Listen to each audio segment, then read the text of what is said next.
నమస్తే. భారతదేశం మూడవ అతిపెద్ద ఆర్థిక వ్యవస్థగా అవతరిస్తుంది. యుఎస్ కాంగ్రెస్ను ఉద్దేశించి ప్రధాని మోడీ చేసిన ప్రసంగంలోని ముఖ్యాంశాలు. ఈ ఆహ్వానము భారతదేశం అమెరికా బంధానికి అమెరికా అధ్యక్షుడు జో బైడెన్ ఇచ్చిన ప్రాముఖ్యతను మరియు ప్రధాని మోదీతో అతని స్నేహాన్ని ప్రతిబింబిస్తుంది. యుఎస్ సెనెట్ మెజారిటీ నాయకుడు చెక్ షుమేర్ మరియు ప్రతినిధుల సభ స్పీకర్ కెవిన్ మెక్కార్తీ పీఎం మోడీని క్యాపిటల్ హిల్కు స్వాగతం పలికారు. అక్కడ చట్టసభ సభ్యుల నుండి ఆయనకు ఘన స్వాగతం లభించింది.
Members of Congress, I have the high privilege and distinct honor of presenting to you His Excellency Narendra Modi, the Prime Minister of the Republic of India.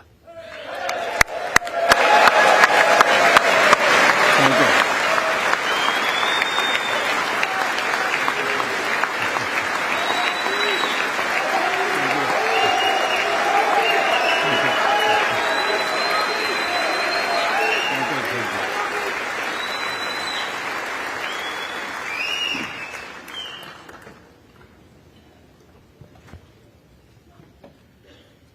Mr. Speaker, Madam Vice President, distinguished members of the U.S. Congress, ladies and gentlemen, Namaskar.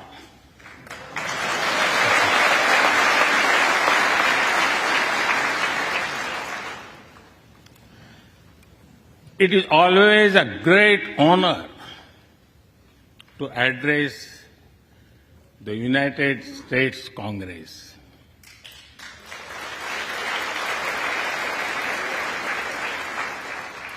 It is an exceptional privilege to do so twice.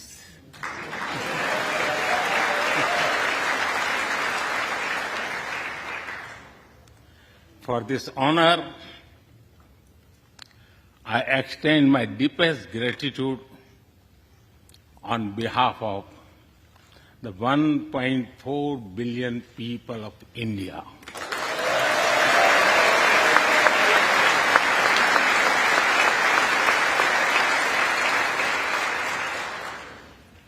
I see that nearly half of you were here in 2016. I feel your warmth as old friends. I can also see the enthusiasm of a new friends in the other half. I remember Senator Harry Reid, Senator John McCain, Senator Orrin Hatch, Elijah Cummings, Elsie Hastings, and others who I met here in 2016 and who are sadly no longer with us. Mr. Speaker, standing here 7 Junes ago, that is the June when Hamilton swept all the awards,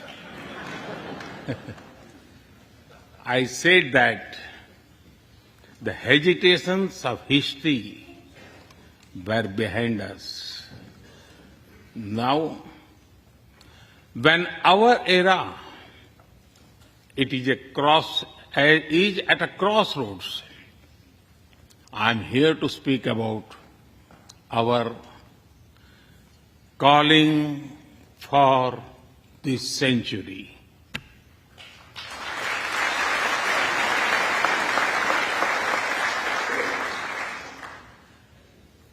Through the long and widening road that we have traveled, we have made the test of friendship.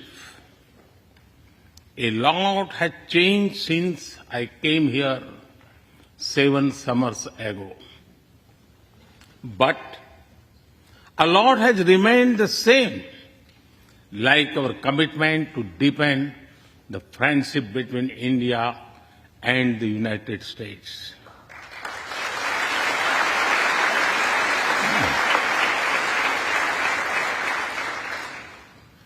In the past few years, there have been many advances in AI, artificial intelligence. At the same time, there have been even more momentous development in another AI, America and India.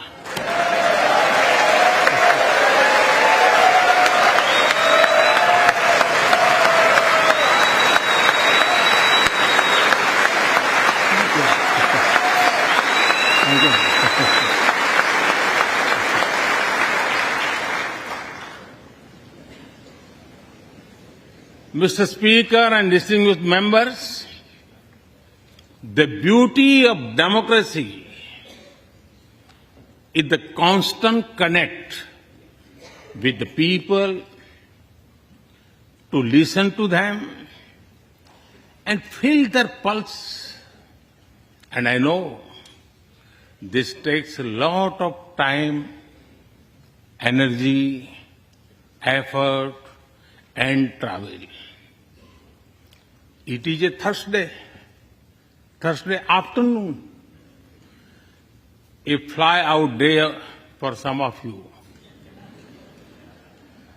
So I am grateful for your time.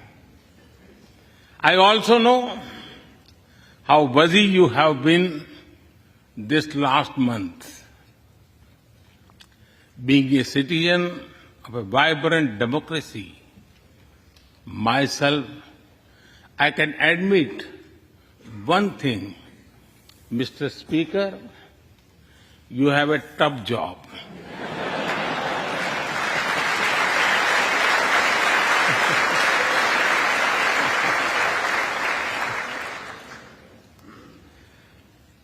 I can relate to the battles of patience, persuasion, and policy. I can understand the debate of ideas and ideology. But I am delighted to see you come together today to celebrate the bond between world's two great democracies, India and the United States. Thank you.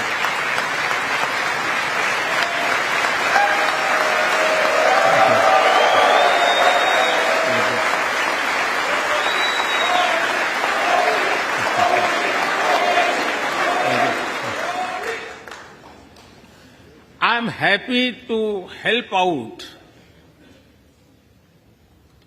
I'm happy to help out whenever you need a strong bipartisan consensus.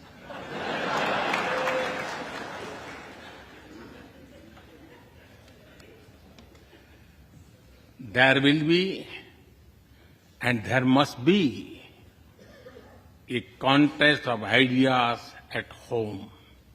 But we must also come together as one when we speak for our nation.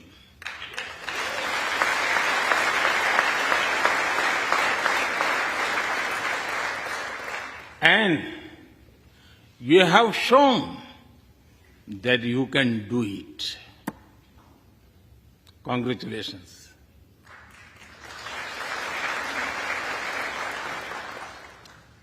Mr. Speaker, the foundation of America was inspired by the vision of a nation of equal people. Throughout your history, you embrace people from around the world, and you have made them equal partners in the American dream.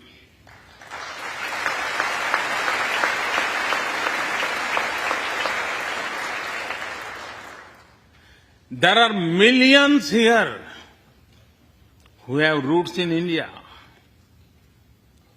Some of them sit proudly in this chamber.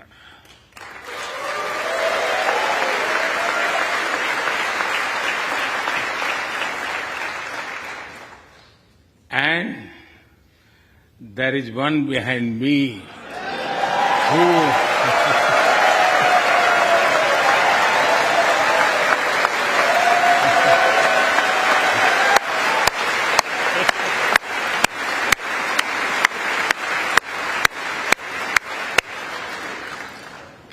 who has made history. I am told that the Samosa caucus is now the flavor of the house. I hope it grows and brings the full diversity of Indian cuisine here.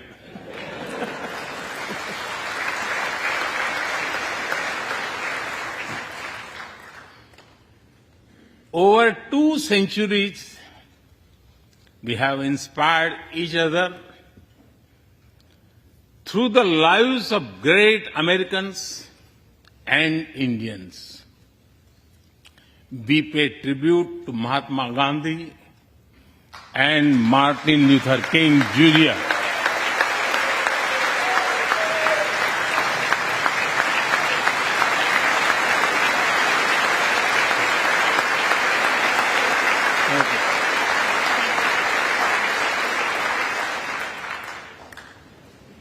We also remember many others who work for liberty, equality, and justice.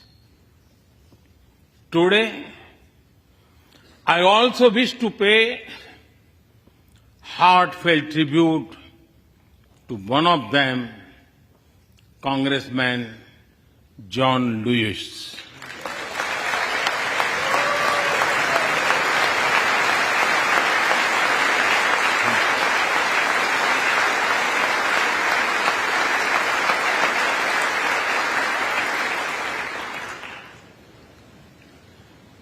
Mr. Speaker,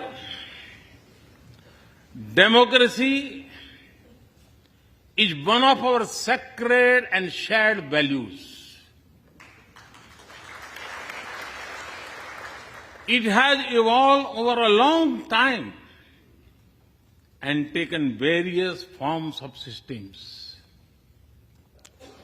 Throughout history, however, one thing has been clear. Democracy is the spirit that supports equality and dignity.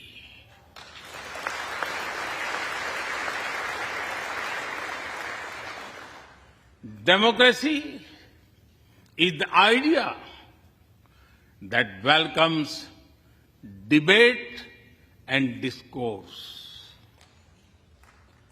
Democracy is the culture that gives wings to thought and expression. India is blessed to have such values from times immemorial. In the evolution of the democratic spirit, India is the mother of democracy.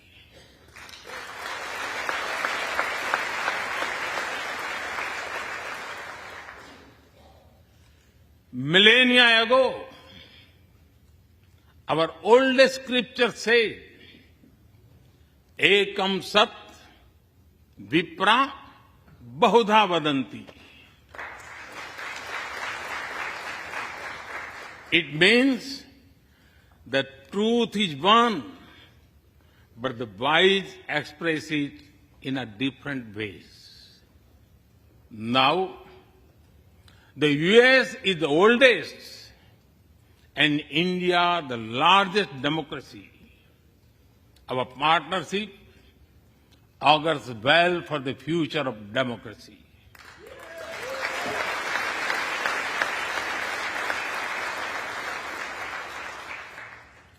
Together, we shall give a better future to the world and a better world to the future.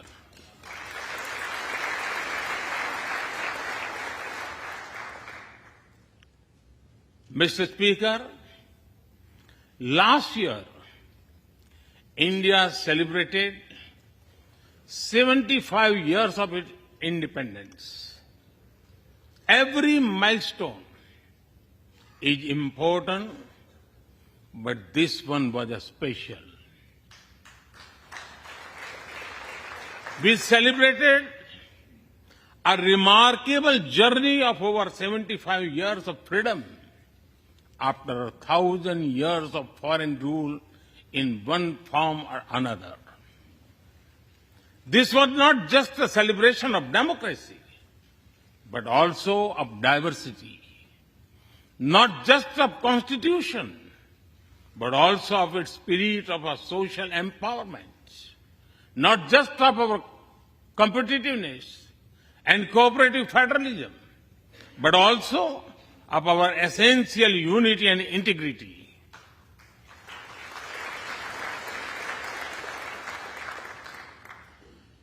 We have over 2,500 political parties.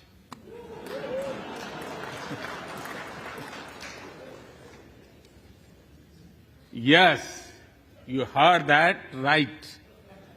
2,500. About 20 different parties govern various states of India.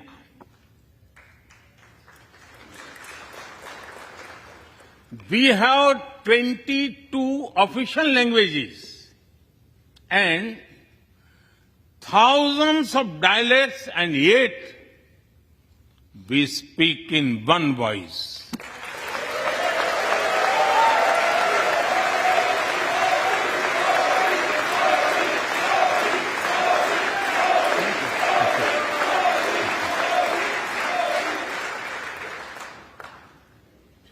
Every 100 miles, our cuisine changes. From dosa to aloo paratha, and from Srikhand to Sandesh. We enjoy all of this. We are home to all faiths in the world, and we celebrate all of them.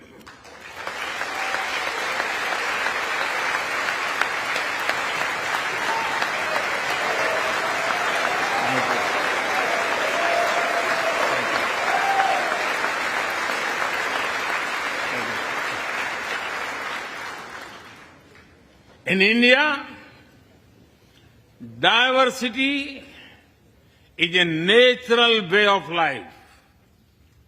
Today, the world wants to know more and more about India. I see that curiosity in this house too. We were honored to receive over 100 members of the US Congress in India over the last decade.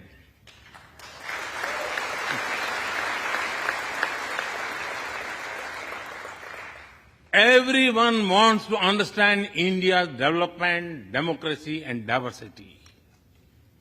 Everyone wants to know what India is doing right and how. Among close friends, I am happy to share the same. Mr. Speaker, when I first visited the US as a Prime Minister, India was the 10th largest economy in the world. 10th. Today, India is the 5th largest economy.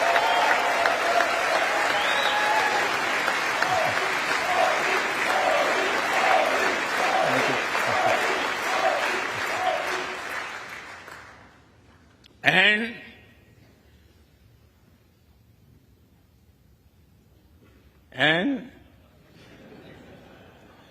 India will be the 3rd largest economy soon.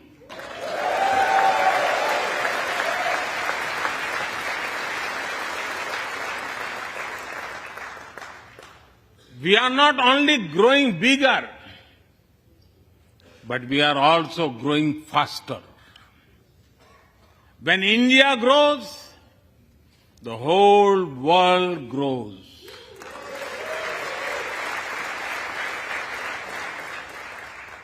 After all, we are 1/6 of the world's population. In the last century, when India won its freedom, it inspired many other countries to free themselves from colonial rule.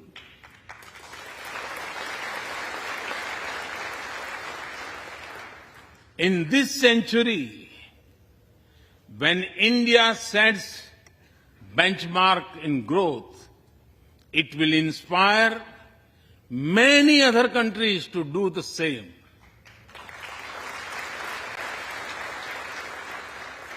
Our vision is सबका साथ, सबका विकास, सबका विश्वास, सबका प्रयास. It means together for everyone's growth, with everyone's trust and everyone's efforts. Let me share with you how this vision is translating into action with speed and scale.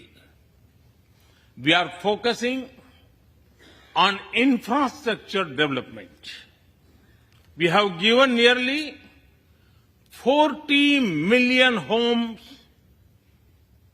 to provide shelter to over 150 million people.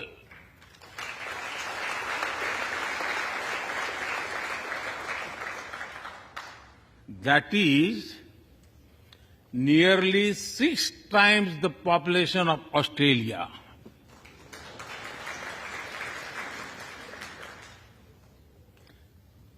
We run a national health insurance program that ensures free medical treatment for about 500 million people.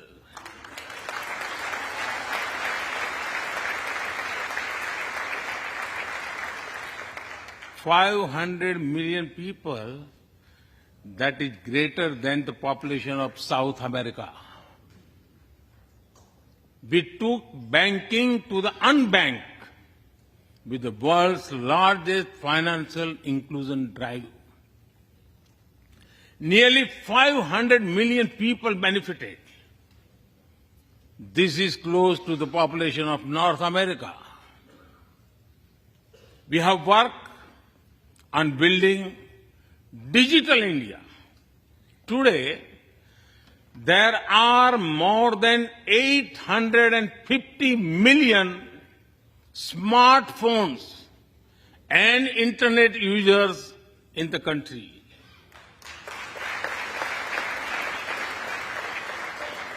This is more than the population of Europe.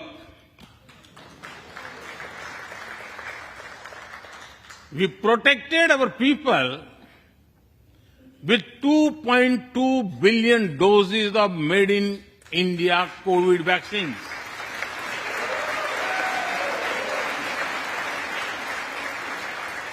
And that too free cost.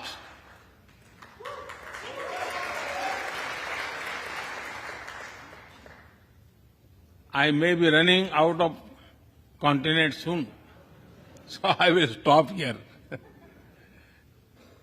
Distinguished members, the Vedas are one of the world's oldest scriptures. They are a great treasure of humanity composed thousands of years ago. Back then, women sages composed many verses in these Vedas. And today, in modern India, women are leading us to a better future.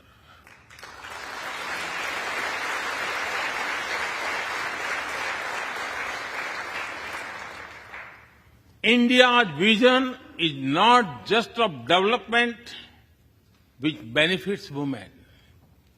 It is of women-led development where women lead the journey of progress.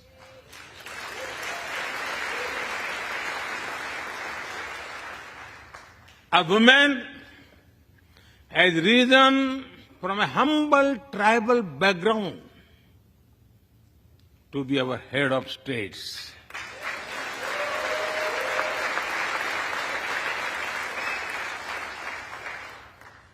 Nearly 1.5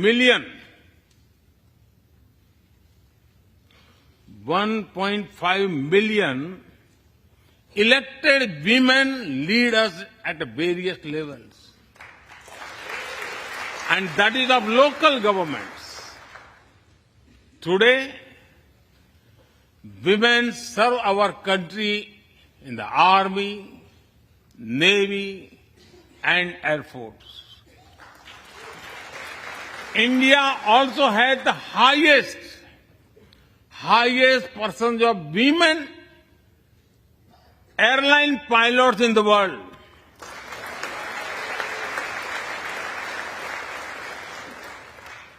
And they have also put us on Mars by leading our Mars mission. I believe that investigating in a girl child lifts up the entire family. Empowering women transforms the nation.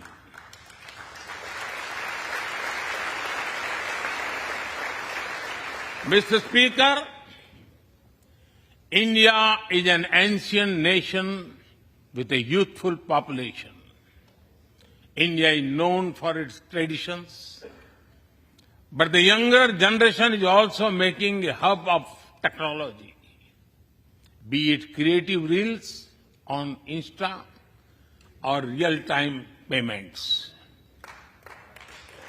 Coding or quantum computing, machine learning or mobile apps, fintech or data science, the youth of India are a great example of how a society can embrace latest technology. In India, technology is not about innovation, but also about inclusion. Today, digital performance are empowering the rights and dignity of people while protecting privacy. In the last 9 years, over 1 billion people got a unique digital biometric identity connected with their bank accounts and mobile phones. This digital public infrastructure helps us reach citizens within seconds with financial assistance. 850 million people receive direct benefit financial transfers into their accounts. 3 times a year, over 100 million farmers receive assistance in their bank accounts at the click of a button.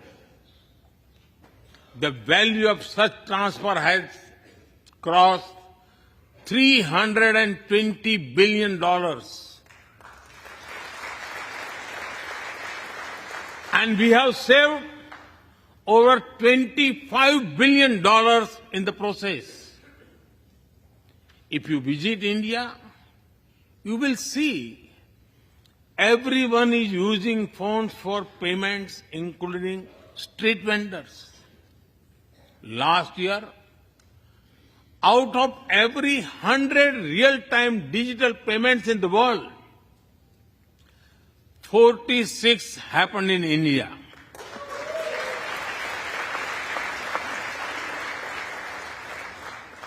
Nearly 400,000 miles of optical fiber cables and cheap data have ushered in a revolution of opportunities. Farmers check weather updates. The elderly get social security payments. Students access scholarships.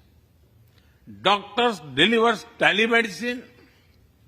Fishermen check fishing grounds, and small businesses get loans with just a tap on their phones.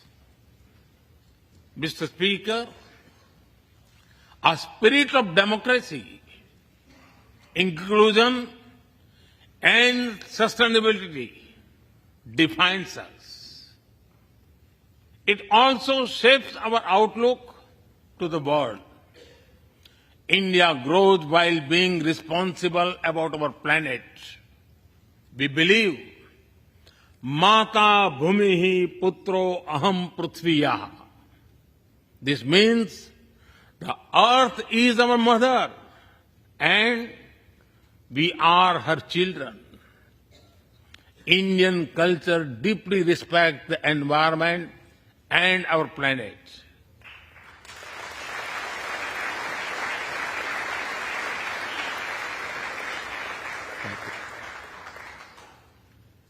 While becoming the fastest growing economy, we grew our solar capacity by 2,300%. Yes, you have heard right. 2,300%.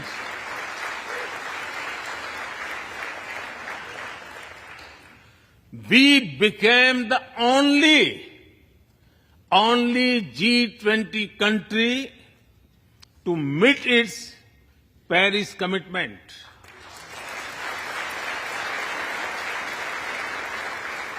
We made renewables account for over 40% of our energy sources, 9 years ahead of the target of 2030.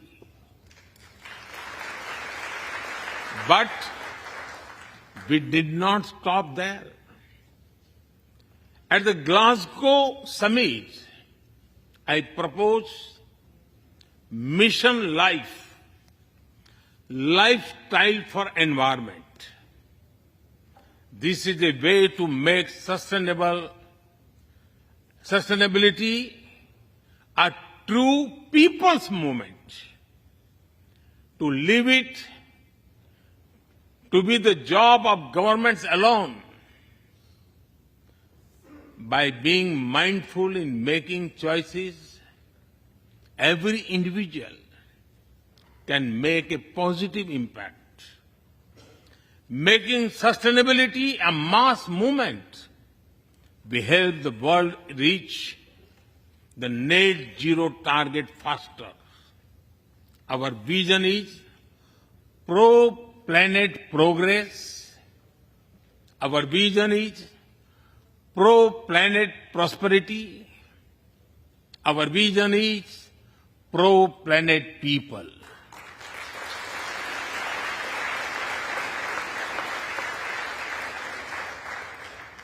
Mr. Speaker, we live by the motto of Vasudhaiv Kutumbakam, or the world is one family.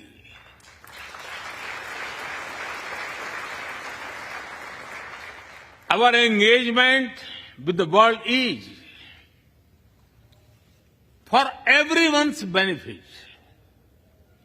The one sun, one world, one grid seek to join us.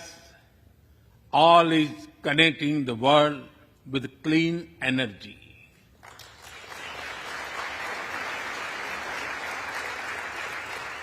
One Earth, One Health is a vision for global action to bring quality health care to everyone, including animals and plants.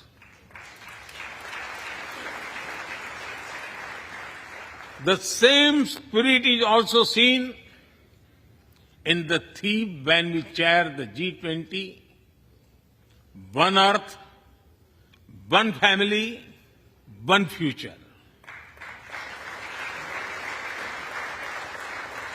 We advance the spirit of unity through yoga as well.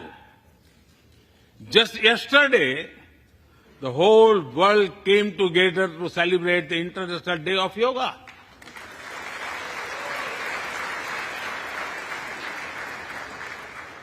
Just last week, all nations joined our proposal at the UN to build a memorial wall to honor the peacekeepers.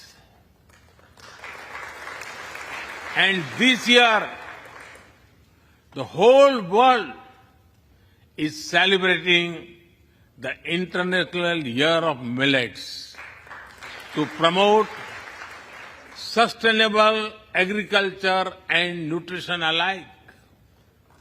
During COVID, we delivered vaccines and medicines to over 150 countries. We reach out to others,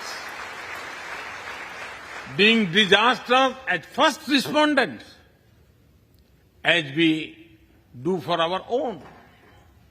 We share our modest resources with those who need them the most.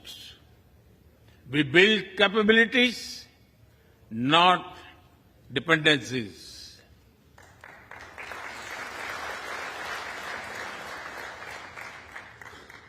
Mr. Speaker, when I speak about India's approach to the world, the United States occupy a special place.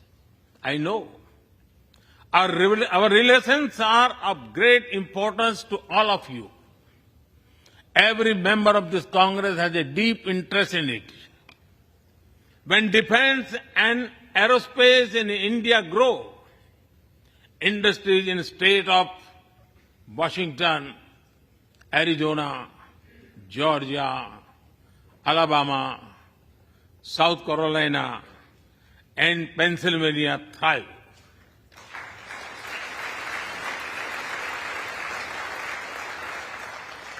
When American companies grow, the research and development centers in India thrive. When Indians fly more, A single order for aircrafts creates more than 1 million jobs in 44 states in America.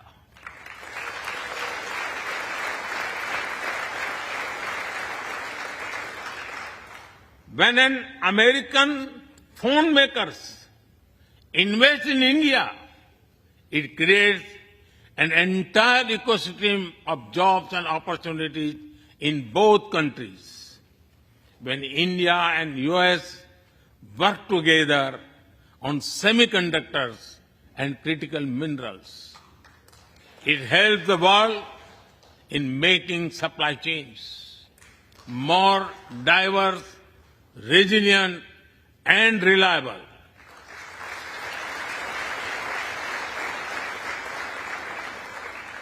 Indeed, Mr. Speaker, we were strangers in defense cooperation at the turn of the century. Now, the United States has become one of our most important defense partners.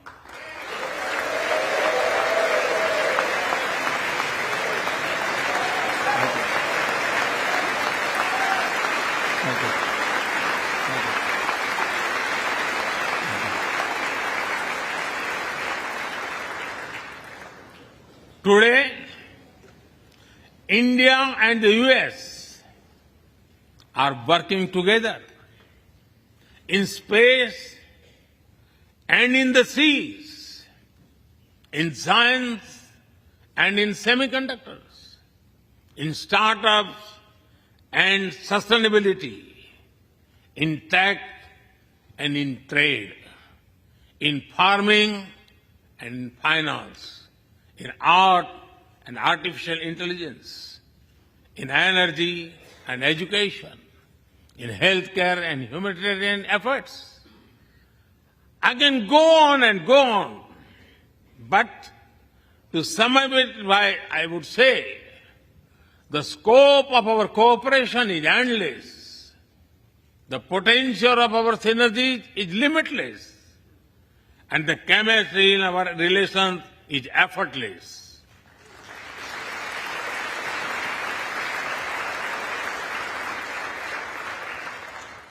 In all this, Indian Americans have played a big role.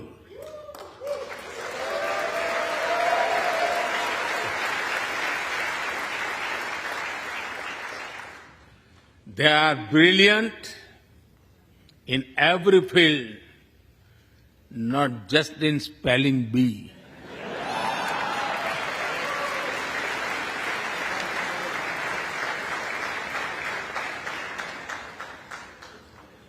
With their hearts and minds, talent and skills, and the love for America and India, they have connected us.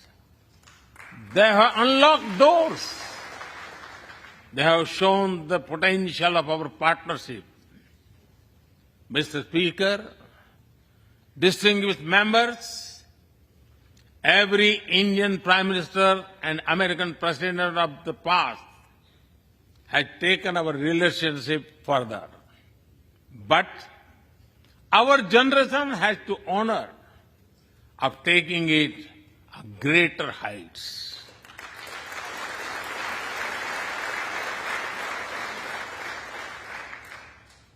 I agree with President Biden that this is a defining partnership of this country,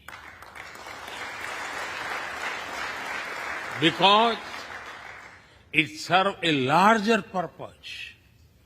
Democracy, demography, and destiny give us the purpose. One consequence of globalization has been to cover over concentration of supply chains. We will work together to diversify, decentralize, and democratize supply chains.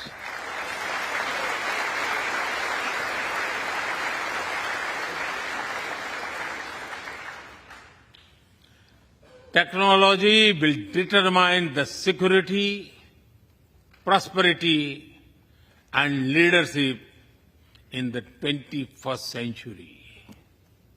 That is why our two countries established a new initiative for critical and emerging technologies. Our knowledge partnership will serve humanity and seek solutions to the global challenges of climate change, hunger, and health. Mr. Speaker and distinguished members, the last few years have seen deeply disruptive developments. With the Ukraine conflict, war has returned to Europe. It is causing great pain in the region. Since it involves major powers, the outcomes are severe. Countries of the global south have been particularly affected. The global order is based on the respect for the principle of the UN Charter, peaceful resolution of disputes, and respect for sovereignty and territorial integrity.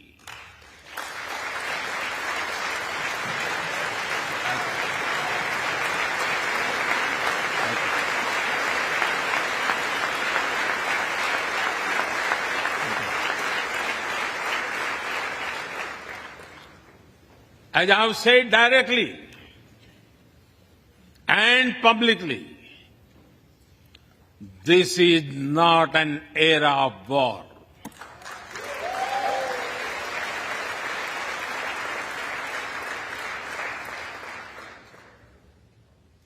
But it is one of dialogue and diplomacy. And we all must do what we can to stop the bloodshed and human suffering.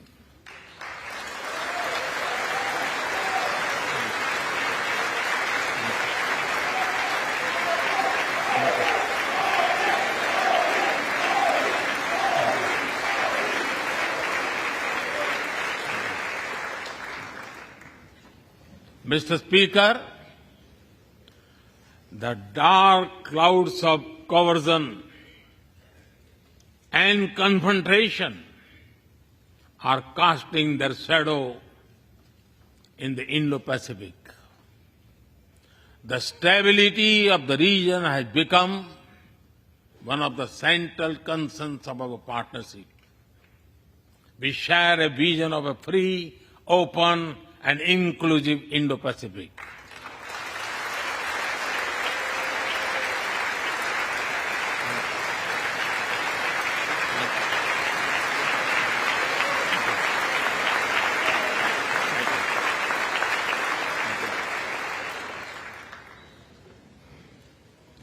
Connected by secure seas, defined by international law, free from domination, and anchored in ASEAN centrality.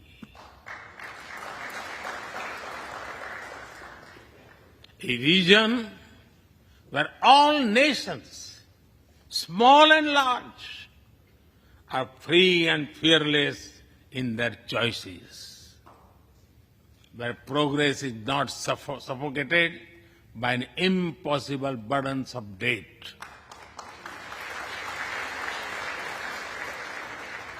Where connectivity is not leveraged for strategic purposes, where all nations are lifted by the high tide of shared prosperity. Our vision does not seek to content or exclude, but to build a cooperative region of peace and prosperity. We work through regional institutions and with our partners from within the region and beyond of this code had emerged as a major force of good for the region.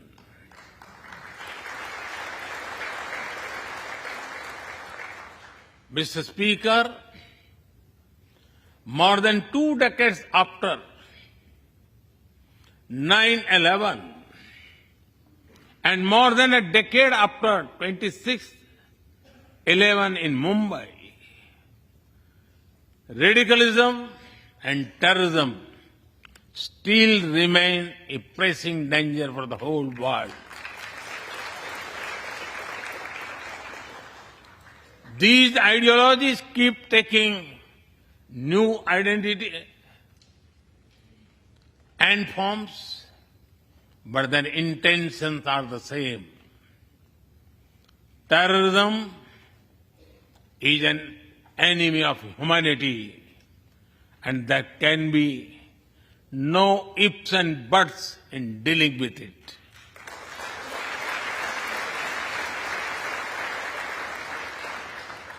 We must overcome all such forces sponsoring and exporting terror.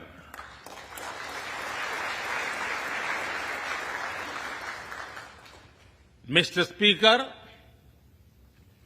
COVID-19's biggest impact was the human loss and suffering it caused.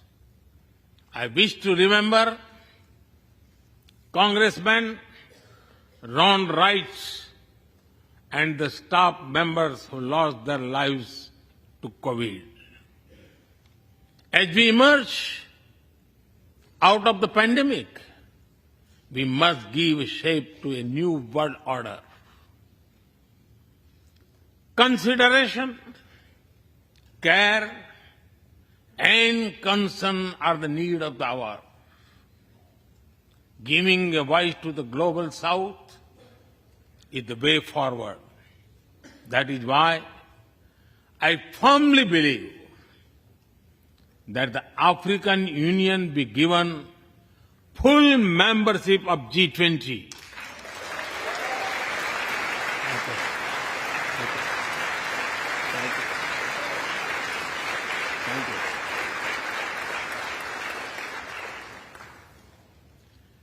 We must revive multilateralism and reform multilateral institutions.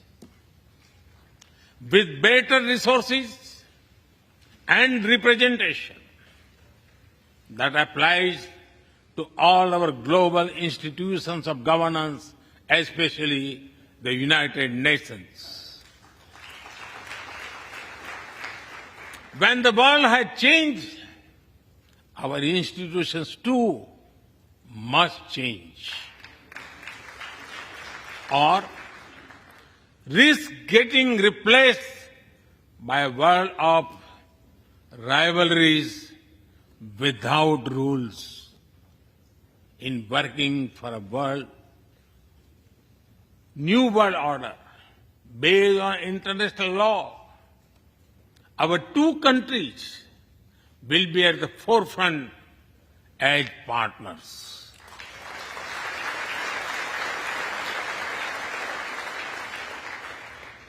Mr. Speaker and distinguished members, today we stand at a new dawn in our relationship that will not only shape the destiny of our two nations, but also that of the world. As the young American poet Amanda Gorman has expressed, when day comes, we step out of the shade, aflame and unafraid. The new dawn blooms as we free it. For there is always light if only we are brave enough to see it.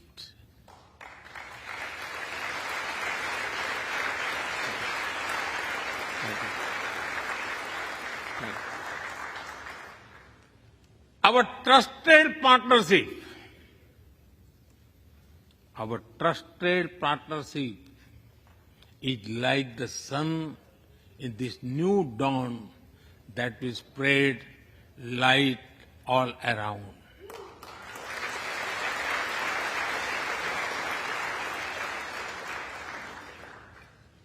I am reminded of a poem that I once wrote.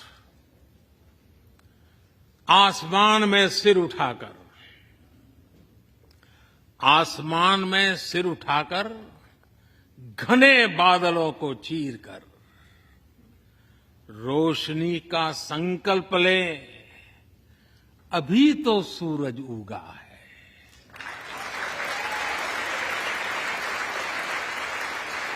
अभी तो सूरज उगा है।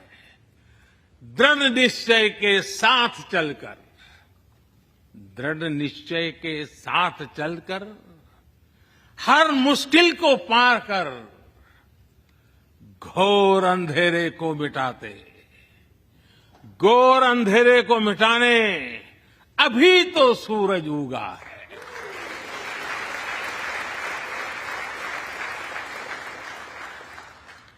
If I were to say it in English, it would be rising its head in the skies, piercing through the dense clouds with the promise of light. The sun has just risen, armed with a deep resolve, overcoming all the odds to dispel the forces of darkness. The sun had just risen.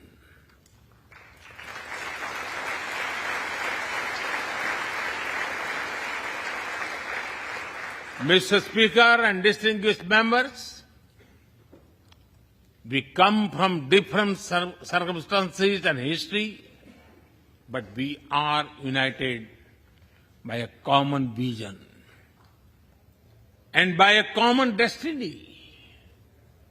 When our partnership progresses, economic resilience increases, innovation grows, science flourishes, knowledge advances, humanity benefits, our seas and skies are safer, democracy will shine brighter, and the world will be a better place. That is the mission of our partnership. That is our calling for this century. Mr. Speaker and distinguished members, even by the high standards of our partnership, this visit is one of the great positive transformation. Together, we shall demonstrate that democracy is better and democracy deliver.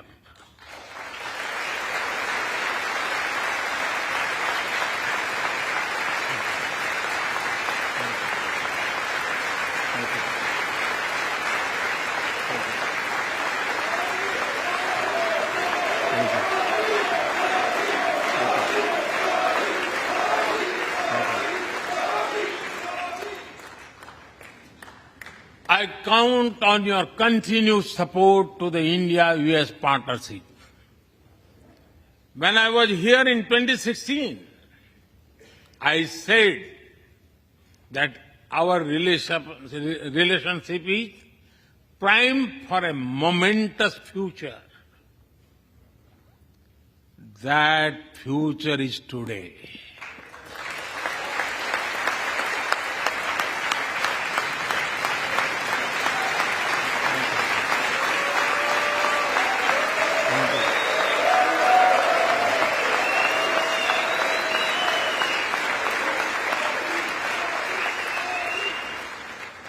Thank you once again, Mr. Speaker, Madam Vice President, and the distinguished members of this honor.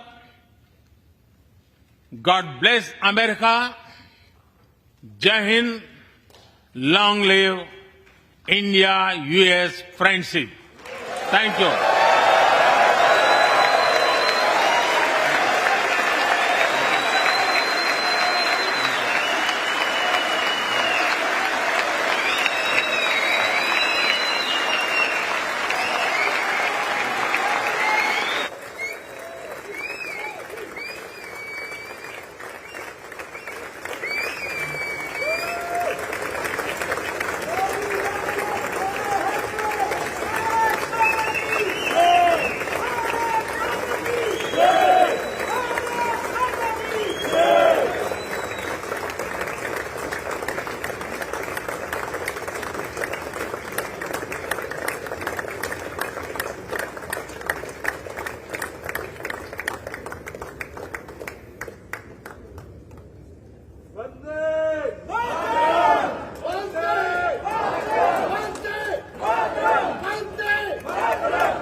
बेहद शानदार, सारगर्भित, सधे हुए अंदाज में प्रधानमंत्री नरेंद्र मोदी का भाषण अमेरिकी संसद के दोनों सदनों के संयुक्त सत्र को संबोधित किया। प्रधानमंत्री नरेंद्र मोदी ने ऐतिहासिक क्षण है और इस समय कुछ जो सीनेटर्स हैं, जो कांग्रेसमैन हैं, वो प्रधानमंत्री से ऑटोग्राफ भी लेते हुए, जिस तरह से प्रधानमंत्री का स्वागत किया गया, जिस तरह से उनका इस्तकबाल किया गया, वो अभूतपूर्व है। प्रधानमंत्री नरेंद्र मोदी का मोदी के नारों के साथ स्वागत किया गया अमेरिका के सदन में। ये देखना हर एक भारतीय के लिए गौरव का क्षण है और अभूतपूर्व है। देखिए, प्रधानमंत्री अमेरिकी सांसदों से घिरे हुए हैं और कुछ लोगों को ऑटोग्राफ भी देते हुए।